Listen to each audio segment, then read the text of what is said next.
अस्सलाम वालेकुम व्यूअर्स। उम्मीद है आप घर में सब ठीक होंगे। हम पढ़ रहे हैं क्लास 10th हिस्ट्री और हमारा टॉपिक है एज ऑफ इंडस्ट्रियलाइजेशन। आज हमारा टॉपिक है तीसरा part, hand labour and steam power. इससे पहले हमने देखा 17th एंड 18th सेंचुरी में 18th सेंचुरी में किस तरह से इंडस्ट्रियलाइजेशन की शुरुआत हुई, फैक्ट्रीज बढ़े, फैक्ट्रीज के साथ साथ एक नया दौर शुरू हुआ।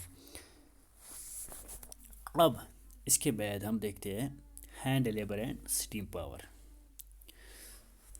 ब्रिटेन जो है वहाँ पे शॉर्टेज ह्यूमन लेबर की नहीं थी, यानी कि ह्यूमन लेबर की कोई शॉर्टेज नहीं थी, पहला पॉइंट। दूसरा, पुअर पीजेंट्स जो थे वो मूव कर रहे थे सिटीज़ की ओर, किसके लिए? जॉब के लिए, दूसरा पॉइंट। तीसरा पॉइंट है लेबर जो वेजेस ले रहे थे वो काफ़ी लो थे, यानी कि labour wages were very low.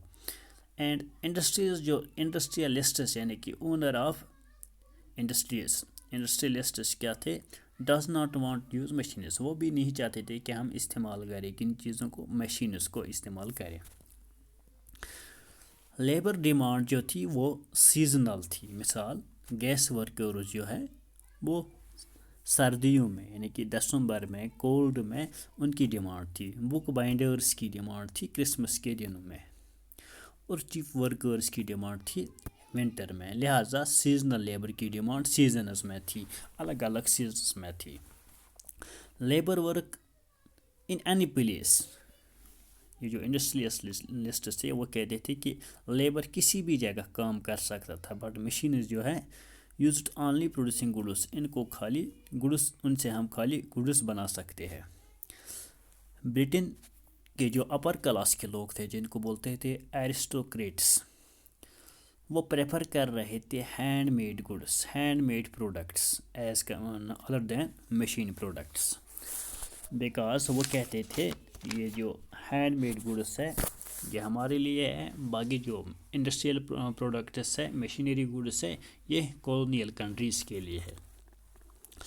And places wire labour wire available, जहाँ जहाँ पे भी लेबर अवेलेबल था वहाँ एट लो प्राइसेस, यानी कि जहाँ जहाँ लेबर अवेलेबल था काफ़ी कम पैसे में, सस्ते पैसे में वहाँ पे मशीनें नहीं डाली गई, और जहाँ पे शॉर्टेज थी लेबर्स की वहाँ पे सेटअप किया गया है मशीन्स को।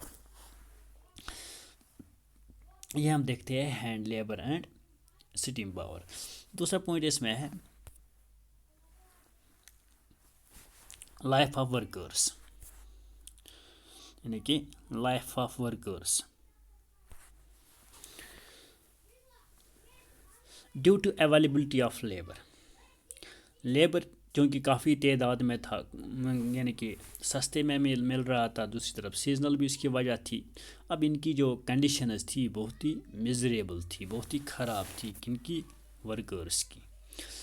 टू मेक लेबर, अगर किसी लेबर को काम चाहे, जॉब चाहे, उसके लिए उससे रिलेशन होनी चाहिए, इंट्रोडक्शन होनी चाहिए, क्योंकि जो जॉब सीकर्स थे वेट फॉर, काफ़ी हफ्तों तक वो वेट कर रहे थे किसके लिए? जॉब्स के लिए। जिनको जॉब की ज़रूरत थी उनको हफ्तों इंतज़ार करना पड़ता था, जिसकी इंट्रोडक्शन होती थी, जिसकी रिलेशन होती थी, पहले वो उन्हीं लोगों को लेते थे। दूसरा point, seasonality also differ from their life, seasonality की वजह से क्या है, इनकी लाइफ इससे भी मिजरेबल थी, इससे भी ख़राब थी, सीजनलिटी की वजह से, यानी कि कोई जॉब नहीं मिलता था।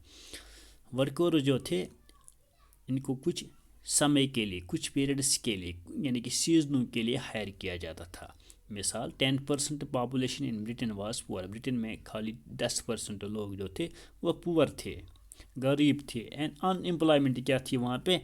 30 to 75%, 35 से 75% वहाँ पे थी अनएम्प्लॉयमेंट, यानी कि मुख्तलिफ रीजनों में। यहाँ पे ब्रिटेन की हम मिसाल लेते हैं। During introduction of new technology, अब जो ही नई टेक्नोलॉजी आई, वर्कर्स उन्होंने क्या किया, उन्होंने फेस किया फिर डेंजर को। एक तरफ काली पहले से ही इनकी लाइफ जो है मिजरेबल थी, ख़राब थी, अब इन्हें फिर डेंजर सताने लगा, अनएम्प्लॉयमेंट सताने लगा, काफ़ी सताने के बाद during introduction of new technology, यानी कि नई टेक्नोलॉजी आने की वजह से ان کو پھر سے روزگار ستانے لگا۔ سپائننگ جینی واز انٹروڈیوسڈ ان وول انڈسٹری، وول انڈسٹری میں سپائننگ جینی کو انٹروڈیوس کیا گیا، کس میں؟ وول انڈسٹری۔ اب سپائننگ جینی کے انٹروڈیوس ہونے کے ساتھ جب وول انڈسٹری میں سپائننگ جینی آئی، وومین سٹارٹس کنفلکٹ، سے جو وومین فوک تھا ان میں بھی کنفلکٹس کی شروعات ہوئی۔ اب ان کنفلکٹس کو کب دور کیا گیا؟ 1840 کے آفٹر 1840، 1840 کے بعد، بیکاز دیئر لائف بیکیم، ان کی جو لائف ہے اب ان کی لائف گڈ کنڈیشنز میں گزرنے لگی، کیونکہ روڈس بننے لگے، ریلوے لائنز بننے لگے، ٹنل سسٹمز وغیرہ بننے لگے، جن کی وجہ سے ان کی لائف اب اچھی طرح سے گزرنے لگی۔ پہلے کنفلکٹ تھا ان کا، یہ وجہ تھی کنفلکٹ کی کہ یہ ہمارا روزگار بھی چھین نہ لے سپائننگ جینی کی آنے کی وجہ سے وول انڈسٹری میں۔ تو 1840 کی وجہ سے جب روزگار کافی بڑھا تو ان کی یہ کنفلکٹ ان کا یہ کنفلکٹ دور ہو گیا۔